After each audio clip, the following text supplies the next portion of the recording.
저는 지금 선교적 교회를 하고 있어요. 매일 새로운 영혼들을 만나야 합니다. 매일 전도해야 되고, 전도한 사람들 중에 뜨겁게 반응하는 사람들 잘 기도 가운데 골라서 제자와 관계를 시작해야 되죠. 그 중에 한 분이 있어요. 최근에 새로 예수님 믿게 되신 분. 이분 때문에 저는 매너리즘에 빠질 시간이 없습니다. 하루에도 12번씩 문자가 와요. 예수님 믿게 된 새 인생이 모든 면에서 어떻게 이렇게 신기하고 좋은지 이거에 대해서 계속 이야기하고 하루에 한 번씩 꼭 이렇게 이곳으로 찾아오셔요. 그러면서 예수님이 누군지 물어보고 제가 그분을 볼 때마다 느끼는 점은 정말 예수님 살아계시구나. 예수님은 진짜구나. 이런 거 느낍니다. 예수님을 믿게 되면은 많은 변화들이 뒤따라와요. 그걸 저도 경험했고 제 주변에서 전도와 제자와 관계 안에 있는 사람들을 보며 계속 경험하고 있어요. 그 중에 하나가 바로 돈에 대한 관점이에요. 예수님을 믿으면 모든 관점이 다 바뀌거든요. 이전에는 내 경험을 가지고 내가 원하는 대로 보며 살았다면 예수님을 믿고부터는 성경에 기록된 대로 예수님이 보시는 대로 함께 쳐다보며 살게 되죠. 관점이 뒤집힙니다. 모든 게 바뀌어요. 오늘은 돈에 대한 이야기, 부에 대한 신념 체계가 예수님을 믿은 다음에 어떻게 바뀌는지에 대한 이야기를 7가지로 나눠서 좀 해보려고 합니다. 첫 번째는 소속에 대한 거예요. 소속. 예수 믿기 이전에는 온 세상의 모든 부와 재화와 돈이 다 누군가에게 속해 있다라고 알고 있었어요. 그래서 쉽게 이런 생각도 했죠. 그걸 내 걸로 만들려면 어떻게 해야 돼? 그런데 예수님을 믿고 보니 성경에 이렇게 써 있는 거예요. 땅과 거기 충만한 것과 세계와 그 중에 거하는 자가 다 여호와의 것이로다. 땅과 거기 충만한 것, 이거 땅, 부동산 아닙니까? 거기 충만한 것, 동산 아닙니까? 게다가 인력들까지도요. 거기 속한 모든 사람들, 이 세상을 사는 모든 사람들, 온 세상의 모든 부와 재화와 가치, 이것들이 다 하나님 소속이라는 거죠. 예수님을 믿게 되면은 이 신비한 지식을 갖게 됩니다. 진짜 다 하나님 거구나. 이런 것을 말이에요. 어떤 청년이 예수님 믿기 전에는 슈퍼카, 스포츠카가 갖고 싶었어요. 그런데 현실 자기 통장에는 단돈 30만 원밖에 없었죠. 그래서 굉장히 자괴감이 많이 들고 나는 가난하다 이런 생각을 했어요. 근데 온 세상 모든 게 다 하나님 거다. 이걸 예수 믿고 깨달은 뒤부터는요. 부에 대한 관점이 바뀌었죠. 자기 통장에 있는 30만 원과 갖고 싶은 슈퍼카를 비교하지 않았어요. 길가에 지나다니는 아무리 비싼 차를 보더라도 더 이상 부럽지가 않았죠. 왜냐하면 그게 다 하나님 거니까요. 예수님 믿으면 하나님이 내 아버지가 되시거든요. 다시 말해 온 세상 모든 좋은 슈퍼카가 다 내 아버지 거니까요. 그러면 이런 생각이 가능하죠. 내 아버지는 왜 나에게 그 슈퍼카를 안 주시고 내 통장 안에 있는 이 30만 원만 허락하셨을까? 그 뜻과 의미가 뭘까? 나는 그 뜻과 의미 속에서 뭘 해야 될까? 그렇게 생각이 바뀌게 되었죠. 또 두 번째로 알게 되는 것은 돈에 대한 오해를 파악하는 것입니다. 돈을 사랑함이 일만하게 뿌리가 되나니 이것을 사모하는 자들이 미혹을 받아 믿음에서 떠나 많은 근심으로써 자기를 찔렀도다. 예수님 믿기 이전에 돈은 악한 건 줄 알았어요. 주로 그런 경험이 많아요. 돈 때문에 관계가 깨지고 돈 때문에 많은 문제들이 일어나는 것을 보며 돈이 정말 악한 거구나 이런 생각을 갖고 살았어요. 근데 예수님을 믿고 보니 돈이 악한 게 아니었어요. 돈을 사랑함이 악한 거였죠. 돈에는 인격도 파워도 없습니다. 돈을 사용하는 사람이 돈을 사랑할 때 돈의 정체성이 부여가 되는 것이고 돈의 인격이 생기며 파워가 생기는 것이죠. 이때 중요한 것은 돈을 이용하는 사람이 선인이냐 악인이냐예요. 돈을 이용하는 사람이 악한 사람이면 돈에 악한 속성이 부여가 되는 거예요. 예수님을 믿게 되면은 이 사실을 깨닫게 됩니다. 그 다음에는 돈을 선용하려고 내 생각, 마인드가 바뀌게 되죠.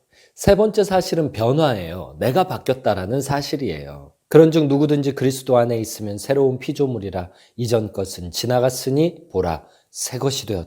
예수님 믿은 다음에 이전의 내가 아니에요. 예수님 믿은 이전과 후가 달라졌어요. 새 것이 되었어요. 돈에 대한 입장도 달라졌죠. 말하자면 예수님 믿기 이전에는 내 마음이라는 노트에 온갖 종류의 돈에 대한 나쁜 일들로 가득 덧칠이 되어 있었어요. 그런데 예수님을 믿은 직후에 모든 게 새로워진 거예요. 이 덧칠되어 있던 종이 전체가 다시 하얘졌어요.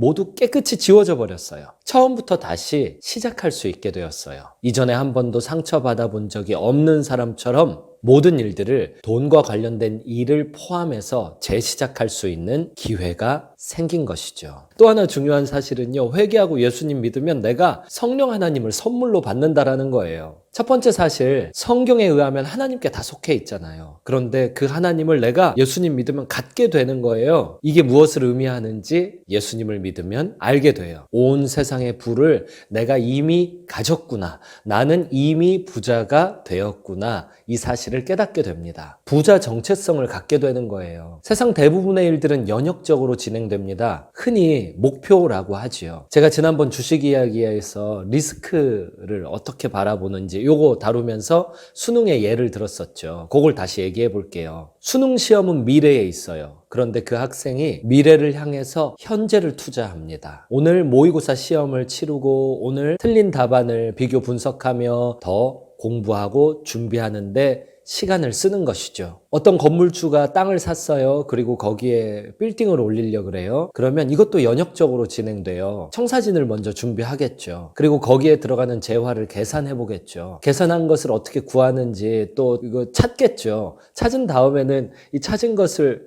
이걸 실제로 실행하려고 두드리며 다니겠죠. 이렇게 세상 대부분의 일들은 연역적으로 진행이 돼요. 부도 마찬가지입니다. 내가 돈이 많아졌을 때 부자가 되는 게 아니에요. 부자 정체성이 생겼을 때 거기에 맞춰서 나의 언행이 바뀜으로 점차 부자가 되어 가는 것이죠.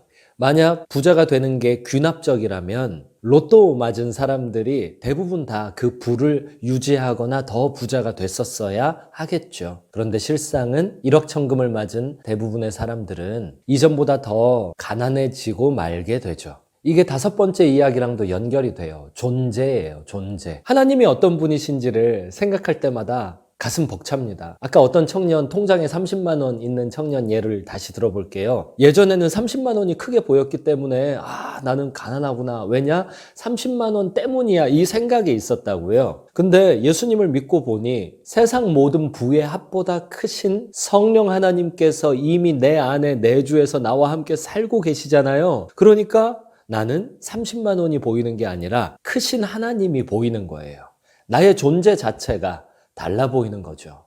그리고 여섯 번째 사실은 스스로 그릇을 준비하려고 한다라는 것입니다. 부는 이미 존재하고 있어요. 그것은 다 나의 하나님 아버지 것이에요. 하나님 아버지는 내 안에 살고 계세요. 그러면 이제 갭이 생기죠. 나의 현실 부와 내 안에 존재하고 계신 하나님의 부가 어마어마한 차이로 그 사이에 간격이 생기게 돼요. 근데 이 간격이 그리 멀게 느껴지지가 않아요. 이 간격을 맺고 나가 보고자 하는 추진력이 생깁니다. 이렇게 예를 또 들어볼게요. 축구 꿈나무 어린이가 있어요. 만약 손흥민 선수에게서 매일 24시간 내내 코칭을 받을 수 있다면 어떻게 될까요? 축구 꿈나무인데 열심히 운동해 보려고 하지 않겠어요? 주식을 막 시작하는 어떤 사람이 있다고 한번 생각해 봐요. 그런데 워렌 버핏이 와서 성공할 때까지 옆에 붙어서 코칭을 하려고 한다면 투자를 배워보고자 하는 마음이 들지 않을까요? 근데 하나님은요, 창조주 하나님이 온 세상 모든 부를 다 가지고 계신 분이 내 안에 와서 살고 계시잖아요. 그러면 내가 마음 자세가 굉장히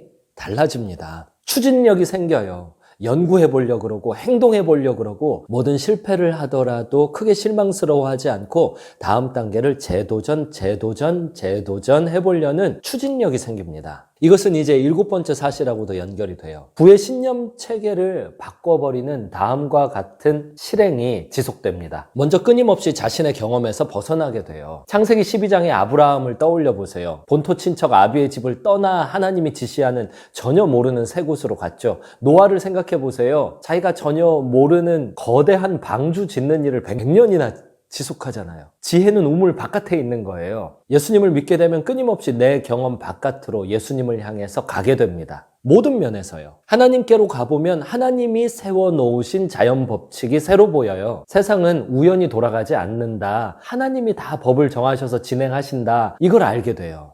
부도 다르지 않죠. 하나님은 부에도 법칙을 세우셔서 운행하고 계세요. 이것을 연구를 통해서 공부하게 됩니다. 그 다음은 실행하게 돼요. 수영을 물 바깥에서 책으로 배웠으면 물 안으로 뛰어 들어가서 허우적 대봐야 되겠죠. 하나님이 세워놓으신 부의 자연 법칙을 공부했다면 그것을 가지고 어떤 식으로든 도전해서 작게 실행을 시작하게 되죠. 새로운 생각과 행동이 지속되어 이것은 큰 에너지를 요구합니다. 내 몸이 이 에너지를 견딜 수 있어야 돼요. 그러려면 운동을 지속해야 됩니다. 이상의 행동은 반드시 기도를 통과해야 됩니다. 기도 없이는 익숙한 곳에서 익숙하지 않은 곳으로 떠날 수도 없고요. 연구, 실행, 운동을 반복함으로써 얻는 부의 근력은 자칫 돈을 사랑함으로 치우쳐 버리기 쉽게 됩니다. 그래서 반드시 기도해야 됩니다. 하나 더 있어요. 명약이라도 반복 섭취해야 병이 낫습니다. 이상의 일들은 반복해야 됩니다. 예수님 믿는 사람들은 이런 식으로 부에 대한 신념 체계가 바뀌었고 또 바꾸어 나가고 있지요.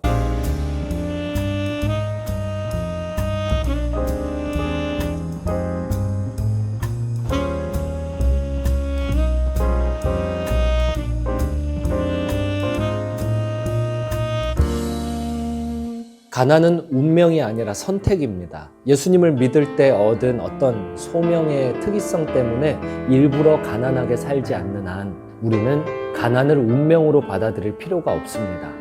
예수님을 믿게 되면 이전과 모든 게 달라져야 합니다. 이미 달라지셨으니까 달라진 대로 새로운 생활 방식을 계속 연습해 나아가시기 바랍니다.